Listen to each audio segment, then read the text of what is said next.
If Dana White doesn't like you, he'll just erase you. In the build-up of Israel Adesanya vs. Demetrious du Plessis, fans noticed something very interesting in the promotional material. A big part of the hype surrounding Israel Adesanya and Demetrious du Plessis was the beef surrounding the topic of who the true African champion was, and naturally, of course, this era of champions had to be mentioned. It wasn't so long ago when Kamaru Usman and Israel Adesanya of Nigeria and Francis Ngannou of Cameroon were all champions of their respective divisions at the same time. Who could forget the Three Kings? Well, Dana did apparently, because in the Countdown episode, there was only two kings. In the entire segment about African champions, only Kamaru Usman and Israel Adesanya was mentioned, with no word on Francis Ngannou. Additionally, last year, fans were quick to notice in the walkout of a Cameroonian fighter, Tafan Chukwi, the graphic read, "the only Cameroonian fighter in UFC history," a clear indication of the pettiness of Dana White. When Dana White has had a bad relationship with a fighter, he can almost literally just erase a fighter's legacy from UFC history in a blink of an eye. So in today's video, let's explore some of those UFC fighters that have had a bad past with Dana White, have burned bridges with the UFC, and have effectively been erased from UFC history despite their legendary impact on the sport. Starting with the most recent example of this phenomenon, Francis Ngannou seems to have been completely erased from the UFC. From the Countdown to the graphics and Israel Adesanya calling out the Francis disrespect, saying you can't erase history when asked about Francis Ngannou, Dana and the UFC is committed to doing exactly that and erasing the time Francis had in the UFC. And interestingly enough, since then, Dana has apologized for erasing Francis Ngannou from the Countdown videos, claiming that he didn't explicitly tell his production team to do that and takes full responsibility. But I just find it odd that the production team would make that decision. But how did this relationship even get here? I went in depth in this video here, but it really stems from after Francis defending the belt against Cyril Gane. After the Gane fight, Francis was set to sign a new contract, and many expected him to sign a big contract with the possibility of fighting Jon Jones for his return. At the time, this move looked like a lock for Francis Ngannou, and even Jon Jones explicitly said that he was preparing his body to fight Francis Ngannou. But of course, in an unprecedented move, Francis decides to not re-sign a UFC contract, forego the super fight with Jon Jones, and instead became a free agent that year. And this was despite apparently Dana White and the UFC offering Francis an $8 million contract, and of course the super fight with Jon, where many would have expected the fight to do well over 1 million pay-per-view buys, especially considering how many buys Gane and Jon did. Francis explained that though he was offered all of this, he didn't consider himself truly an independent contractor under the terms he was offered in that contract. Francis explains in his YouTube video that he asked for a lot of things outside of money, including for fighters to have their own sponsorships, for him to be able to compete in boxing matches, and most importantly, to include health insurance for all fighters. And on the topic of insurance, look, we all know life insurance is extremely important, but traditionally, the process of getting life insurance has always been time-consuming and confusing. Ethos, on the other hand, focuses on a streamlined process to help people get coverage. By replacing the need of medical exams and blood tests with just a few online health questions, Ethos makes getting life insurance fast, easy, and convenient. Look, I'm in my young 20s, so I've been really putting off getting life insurance, despite how important it is, because I've always heard that getting life insurance can be quite the hassle.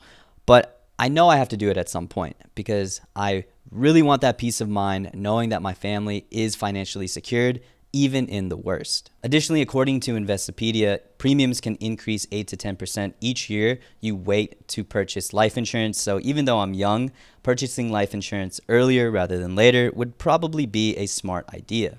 And another smart idea would be to use Ethos to do so. It's fast. Get a quote in seconds, apply in minutes, and in most cases, get coverage in the same day. Applying is easy, 100% online, no medical exams or blood tests required for coverage up to $2 million.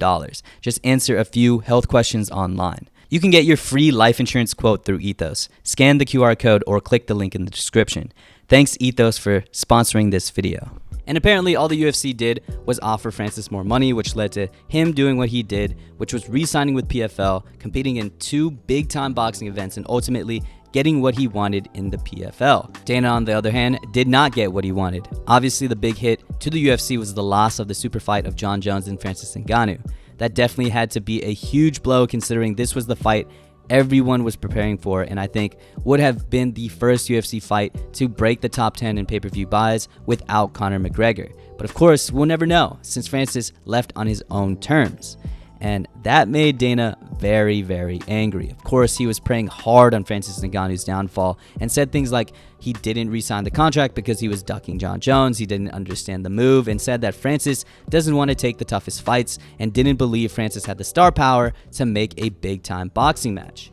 And of course, with Francis Ngannou proving the entire world wrong, including me, Dana White has made it his mission to erase what Francis has done in the UFC. Let's go back in time for this one. Randy Couture wins the UFC heavyweight belt at UFC Japan, which is approximately UFC 15.5. But due to a contractual dispute with the UFC, Randy would leave the promotion and vacate the belt. But in his return, Randy beats Kevin Randleman, who was the champ at the time, to regain the belt.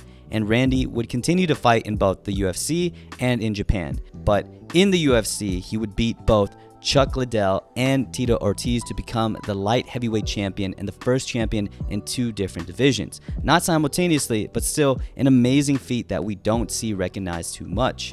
And why don't we see such a crazy feat of being a 2-division champion and having a crazy resume not be recognized all too much? Well, let's see what Dana White thinks about working with Randy Couture. Randy Couture comes off as the greatest guy in the world, Captain America. He's the furthest thing from it, and I'm happy to not be in business with him anymore. Similar to Francis, Randy has always had beef with Dana when it came to contractual negotiations. First, it started out in 2007 when Randy Couture tried to resign from the UFC in an attempt to fight Fedor Emelianenko. However, the UFC retorted that Randy had violated his contract and owed them 2 fights. The hatchet would temporarily be buried when Randy came back to the UFC, but ultimately would lose his fight with Brock Lesnar and lose his heavyweight belt. After retiring, Randy Couture would become a commentator for the UFC, but even after retirement, Randy would continue to beef with Dana with contracts as he chose to leave the UFC and instead would make a move to Spike TV as a commentator for Bellator. According to Dana, Randy did promise that he wouldn't be leaving the UFC during the holiday season, and I guess did a complete 180 at the end of January when his lawyers told Dana that he would not be commentating. So if this is true, I do kind of see Dana's point of not liking to work with Randy. And he was so angry at this move that when Randy's son Ryan made his debut for the UFC, Dana called up Ryan Couture and told him that he was okay with him fighting in the UFC, but said his dad Randy was not allowed to buy a ticket and was effectively banned from the UFC and banned from seeing his son fight. Since this beef, from my perspective, we really haven't heard much about Randy from the UFC despite him being the promotion's first champion in 2 different divisions. But at least he got into the Hall of Fame, which is something that can't be said about this next legend. Another legend in the pre-UFC 100 era is Frank Shamrock, who is another pioneer for the UFC. Let's go back to UFC Japan.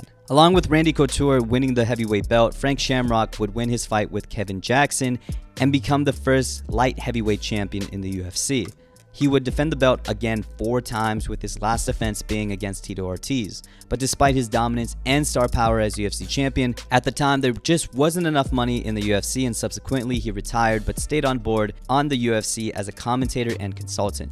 But where the beef really started to heat up was when Frank unretired, and instead of setting up a rematch with Tito and returning to the UFC, he instead elected to fight for other promotions like, at the time, Independent WEC and Strikeforce. And as we've learned, if you leave the promotion still a star, that is a cardinal sin for Dana and the UFC. And so since then, the relationship between Dana White and Frank Shamrock has been bad ever since. So bad that despite what Frank Shamrock did as the first light heavyweight champion and first real dominant champion in the UFC's history, he's still not in the Hall of Fame and will likely never be. And of course, the most egregious example of erasing a UFC legend is Mighty Mouse. Demetrious Johnson holds the record for the most consecutive title defenses at 11, a record most likely to never be broken. He's also tied at 4th with the longest win streak in UFC history at 13, and is easily the flyweight GOAT, and is in the Mount Rushmore for the UFC alongside GSP, Anderson Silva, and Jon Jones. But if you ask Dana White who's in his top 5,